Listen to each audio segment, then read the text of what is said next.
Bon, alors la vidéo s'est interrompue, mais c'est vraiment pas grave. De toute façon, j'étais à la fin. Alors, je voulais vous laisser sur Jean au chapitre 12, verset 25, où il est écrit, « Celui qui aime sa vie la perdra, et celui qui hait sa vie dans ce monde la conservera pour la vie éternelle. » Amen. Donc, il faut comprendre que c'est le prix que nous avons à payer pour pouvoir suivre Jésus. Pour pouvoir suivre Jésus, il faut comprendre que tu ne peux pas dire que tu es mort à toi-même, que tu as renoncé à toi-même et te lever chaque matin en ayant comme objectif de bâtir des immeubles. Ça ne fait pas de sens. Parce que si tu es mort à toi-même, celui qui t'utilise, c'est qui? C'est le Saint-Esprit. Et le Saint-Esprit, là, ok? Quand Jésus est venu, Jésus a dit, mon joug est facile et mon fardeau léger. Mais on doit s'arrêter à savoir c'était quoi le joug de Jésus, c'était quoi le fardeau que Jésus avait quand il est venu sur la terre. Son fardeau, c'était les âmes. Jésus n'a jamais eu autre fardeau que celui des âmes, la grande commission. Alors, s'asseoir et passer son temps à faire des calculs pour savoir à quel moment tu vas remplacer ton premier 100 000 $, ça fait absolument, mais absolument aucun sens.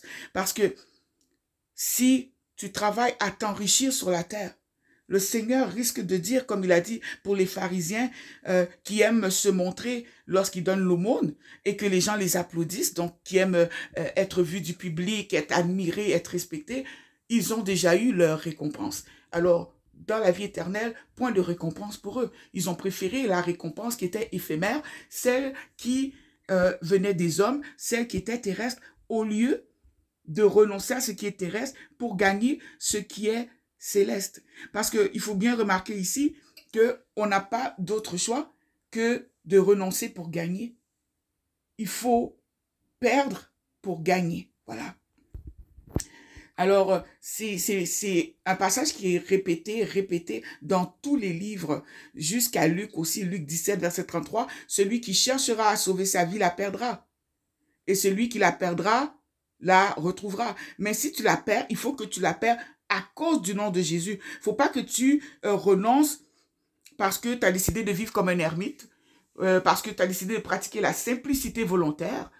Il ne faut pas que tu fasses ça parce que quelqu'un te l'a conseillé, puis tu te dis, ben, ça coûte moins cher hein, que de fixer ses pensées sur le matériel. C'est moins exigeant. Peut-être que il faut pas non plus que tu te sois levé en te disant, ben moi j'ai décidé d'avoir une vie vraiment simple, j'ai envie de voyager, donc tu es un nomade. Ça n'a aucun rapport là. Là, on parle vraiment ici, on parle de gens qui sont morts à eux-mêmes, qui renoncent à ce qu'ils aiment, à leurs désirs, renoncent à ce qu'ils se sont fixés comme objectif pour que les objectifs de l'Éternel s'accomplissent au travers d'eux, qu'ils deviennent un canal vierge, utilisable, malléable, flexible, obéissant. Et bien sûr que le Seigneur va faire des miracles à travers cette personne, mais cette personne d'abord va passer par un moment où elle va détester ce que Dieu aura à lui offrir, parce que les désirs de la chair sont contraires aux désirs de l'esprit. Alors pendant que le Seigneur va vouloir ce qui est esprit, ta chair va réagir.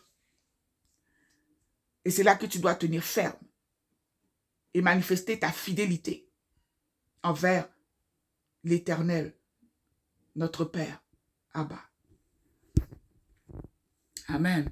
Donc, le renoncement absolu à ta propre vie, elle est obligatoire, elle est essentielle. On ne peut rien faire de plus. Il faut mourir à soi-même et tout laisser entre les mains du Seigneur. Alors vraiment, j'ai pris que la paix s'installe dans le corps de Christ et que chacun accepte et comprenne qu'il doit marcher, ok, selon le chemin que Dieu lui a préparé d'avance. On n'a pas tous le même chemin, nous n'avons pas tous la même grâce. Et le Seigneur, il est souverain. Le Seigneur, là, nous ne pouvons pas lui dire ce qu'il a à faire, ce qu'il ne doit pas faire. Le Seigneur a le droit de se lever et de placer les règles comme il veut. Le Seigneur a le droit de prendre qui il veut sur la terre, de le faire monter au ciel sans qu'il meure. C'est son droit. Il est Dieu, il est souverain. Alors, à aucun moment, un enfant de Dieu qui est alerte et connecté à son Père, ne se permettra de dire non, le Seigneur agit pas comme ça, le Seigneur ne fait pas ça. Le Seigneur est beaucoup trop large, beaucoup trop grand, beaucoup trop long, beaucoup trop profond pour que nous puissions saisir sa majesté, sa grandeur, son intelligence, sa souveraineté. Mais nous savons une chose, sa fidélité est un bouclier et une cuirasse. On peut s'appuyer sur lui. Il est la force des cieux.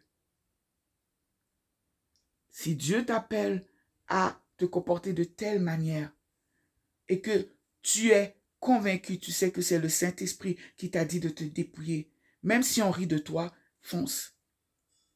Si Dieu te dit de rester modéré, Dieu te connaît mieux que n'importe qui. Il sait que si tu vas dans l'extrême, tu vas lâcher, tu vas casser. Ou bien encore, si tu vas dans ce qui est très rigoureux, ben, tu risques de te décourager. Dieu te connaît. Et ce n'est pas parce que nous sommes sous la grâce, n'est-ce pas, qu'il y a moins de rigueur, ça n'a aucun rapport. Et ce relâchement que nous voyons, beaucoup trop de nos jours, ça coûte la vie aux enfants de Dieu. Trop d'enfants de Dieu meurent chaque année, ce n'est pas normal. Alors, je vous laisse avec la paix du Seigneur. Aimez-vous tel que Dieu vous a créé et marchez dans le plan qui a été fait uniquement, strictement pour vous. Et veillez à toujours faire et accomplir la tâche complètement et donner le meilleur de vous-même afin que personne ne puisse faire mieux que vous. C'est ainsi qu'il faut servir l'Éternel. Mon nom est Douce Koulia. Merci de m'avoir permis de partager la lecture que j'ai faite. Et n'hésitez pas à me donner vos opinions par rapport à la parole, à échanger. Soyez à l'aise.